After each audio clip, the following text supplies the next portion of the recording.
Bonjour à tous et bienvenue dans ce deuxième numéro du Moissonneur, l'émission qui vous résume un mois d'actualité en quelques minutes. Au programme cette fois-ci GTA V, la Gamescom et la prochaine génération. C'est parti.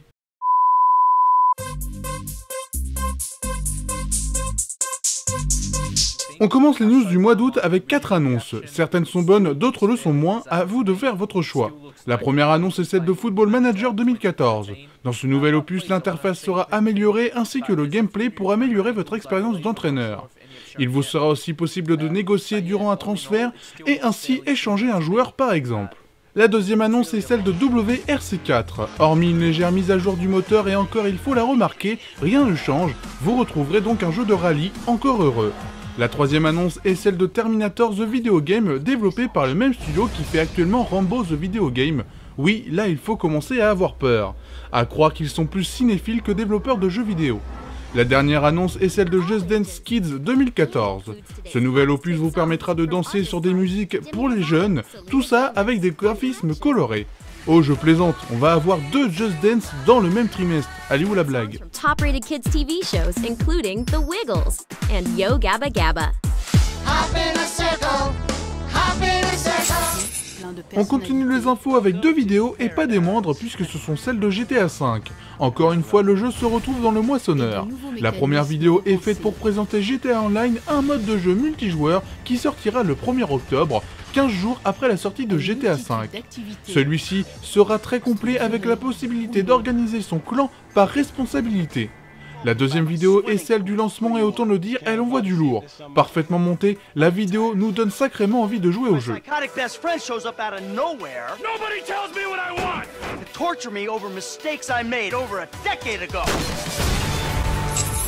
Vous le savez sûrement, durant le mois d'août, le plus grand salon européen de jeux vidéo a ouvert ses portes. Oui, je parle bien de la Gamescom. Une occasion pour en savoir plus sur la prochaine génération 3 mois avant son lancement. Oui, la PS4 arrive le 29 novembre chez nous. Bon alors, pas de grande surprise, nous avons pu voir des jeux que nous connaissions déjà. On peut nommer Titanfall, Batman Arkham Origins, Murder Soul Suspect, Dead Rising 3 ou encore le très attendu Destiny. Mais c'est pas tout, nous avons eu aussi des annonces comme celle de Fable Legends, un MMO de Lionhead Studio, et de Fighter Within, une nouvelle licence chez Ubisoft où le but sera de faire bouger un combattant sur le ring grâce à Kinect 2.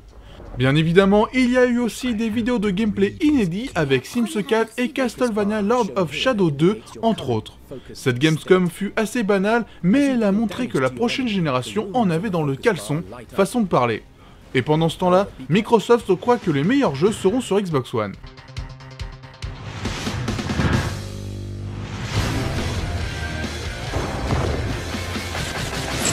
Alors que Nintendo a été complètement inexistant à la Gamescom, la marque Nippon annonce tout de même quelque chose qui pourra peut-être refaire partir les ventes de la Wii U. Oublions quelques instants le frisbee appelé 2DS, la Wii U va baisser de prix. Alors que la console est vendue à perte, Nintendo pense quand même aux joueurs. Elle sera donc vendue 300 € en pack avec Zelda ou avec Lego Undercover. Nintendo enlève aussi les consoles 8 Go du marché. Bon maintenant, attendons de savoir le prix de la console vendue sans jeu, mais ça s'annonce bien. Allez, c'est parti. Ok, je les vois tous sur l'écran de mon Wii U Gamepad. Je le vois pas sur la télé. Ok, c'est fini pour toi, je vais t'attraper. La dernière information à savoir pour ce mois d'août fait assez mal et ça concerne la Xbox One. Nous avons su qu'elle ne sortira pas cette année dans 8 autres pays, la Belgique, la Suisse, le Danemark, la Finlande, la Russie, les Pays-Bas, la Norvège et la Suède. En plus de ça, la reconnaissance vocale ne sera disponible que dans 5 pays au lancement de la console, les États-Unis, la Grande-Bretagne, la France, l'Allemagne et le Canada. Est-ce que la console est prête? Compliqué à dire.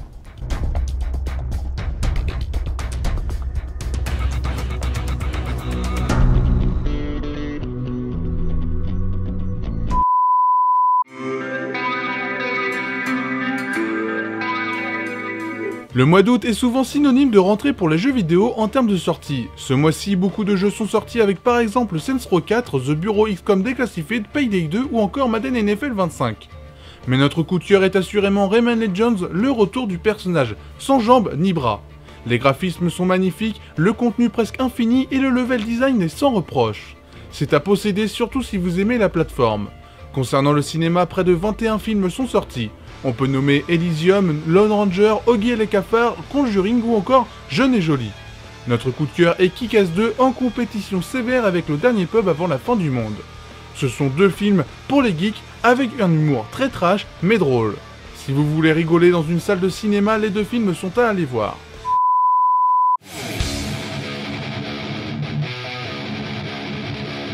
C'est le moment de la question du mois. Quel est l'avenir de la PS Vita? La PS Vita est un sujet très compliqué que ce soit chez les joueurs ou chez les studios de développement. En effet, avec seulement 5,6 millions de consoles vendues en presque 2 ans d'existence, développer des exclusivités est plutôt risqué pour les ventes. La console, en plus d'avoir des propriétés techniques excellentes, a un écran et un pavé tactile. C'est donc très coûteux en termes de recherche de réaliser un projet qui utilise toutes les fonctionnalités de la console.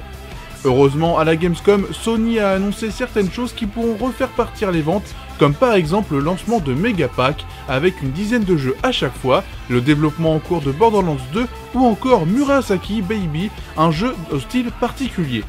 Sony a aussi confirmé le crossplay avec la PS4, votre PS Vita deviendra donc une manette de luxe. Enfin bref, vous avez compris, la PS Vita a encore de beaux jours devant elle, même si ça partait très mal.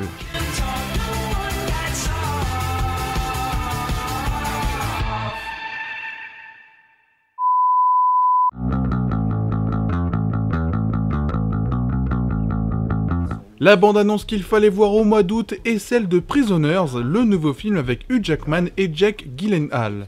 Ce thriller raconte l'histoire d'un père de famille qui fait tout pour retrouver ses 2 filles kidnappées par un psychopathe. Évidemment, la police est de partie et elle ne retrouve rien.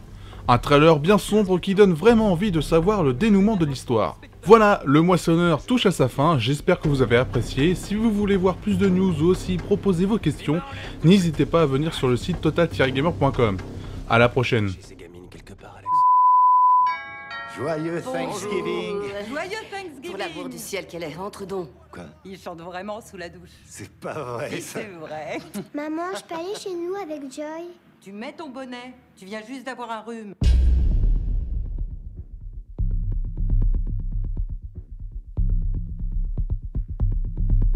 Elles sont où vos sœurs?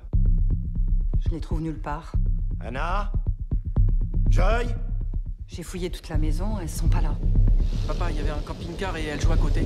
Et il y avait quelqu'un dedans. Je les ai pas trouvées! Je suis l'inspecteur Loki. Vous avez des enfants, inspecteur? Je vais retrouver vos filles. Les mains en l'air tout de suite! Allez! T'as caché ces gamines quelque part, Alex? Je sais que t'as caché ces gamines. Il reste en garde à vue jusqu'à ce qu'on retrouve ma fille, hein? La garde à vue de 48 heures se termine demain, sauf si on l'inculpe. Eh bien, inculpez-le de quelque chose. Ce garçon n'a jamais causé le moins de problèmes de toute sa vie. Aucune trace dans ce truc. J'ai fouillé la forêt près de l'aire de repos. La police a dit qu'elle le relâchait aujourd'hui. Qu'est-ce que t'en as fait? Dis-le-moi! Ah! Non, non, non! Ça fait 6 jours, et chaque matin, elle doit se demander pourquoi je suis pas là. Tu nous avais dit que tu pouvais nous protéger de tout. Pourquoi vous ne cherchez pas ma fille? Alex,